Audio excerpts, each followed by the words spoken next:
আসসালামু আলাইকুম। আইনি সেবা গ্রহীতাদের জন্য সুপ্রিম কোর্টে চালু হলো হেল্পলাইন নম্বর।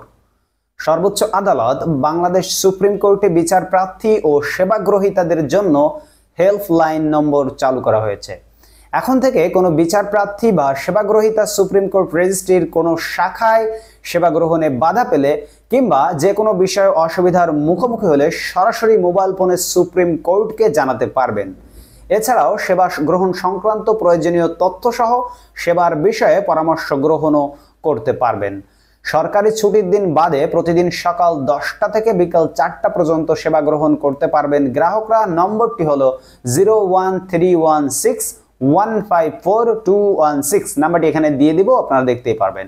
বুধবার 25 সেপ্টেম্বর বাংলাদেশ সুপ্রিম কোর্টের গণসংযোগ কর্মকর্তা মোহাম্মদ শফিকুল ইসলাম স্বাক্ষরিত এক বিজ্ঞপ্তিতে এ তথ্য জানানো হয়েছে। বিজ্ঞপ্তিতে বলা হয়, সুপ্রিম কোর্টে আগত কোনো বিচার প্রার্থী বা সেবাগ্রহীতা সুপ্রিম কোর্ট রেজিস্ট্রির কোনো শাখায় সেবা গ্রহণের যে কোনো প্রতিবন্ধকতার সম্মুখীন হলে বা সেবা গ্রহণ সংক্রান্ত যে কোনো বিষয়ে অসুবিধার মুখোমুখি হলে ওই সেবা গ্রহীতাকে সহায়তা করার জন্য আজ বুধবার থেকে সুপ্রিম কোর্টে একটি হেল্পলাইন নম্বর চালু করা হয়েছে। সেবাগ্রহীতারা 01316154216 এই নম্বরে যোগাযোগ করে সেবা গ্রহণ সংক্রান্ত প্রয়োজনীয় তথ্য সহ সেবা গ্রহণের সম্মুখীন যে কোনো প্রতিবন্ধকতার বিষয়ে পরামর্শ গ্রহণ করতে পারবেন।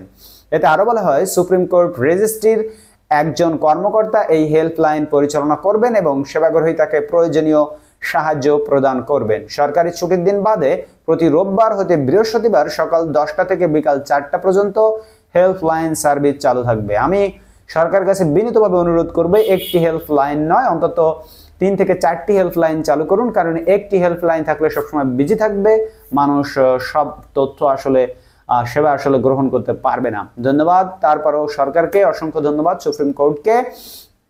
বন্ধুরা, আপনারা যারা ভিডিওটি দেখলেন শেষ পর্যন্ত, আপনাদের সকলকে অসংখ্য ধন্যবাদ। আমাদের চ্যানেলটিকে সাবস্ক্রাইব করে রাখুন। আমরা আপনাদেরকে বাংলাদেশে ঘটে যাওয়ার সকল খবর জানিয়ে থাকি, এজন্য আমাদের চ্যানেলটিকে অবশ্যই সাবস্ক্রাইব করবেন এবং এই ভিডিওতে একটি লাইক দিতে ভুলবেন না, যেহেতু সরকার ভালো কাজ করেছে। দেখা হবে পরবর্তী ভিডিওতে। অন্য কোনো খবর নেই, সেই পর্যন্ত আপনারা সকল আল্লাহর মতো ভালো থাকবেন। এখন বিদায় নিচ্ছি, আল্লাহ হাফেজ।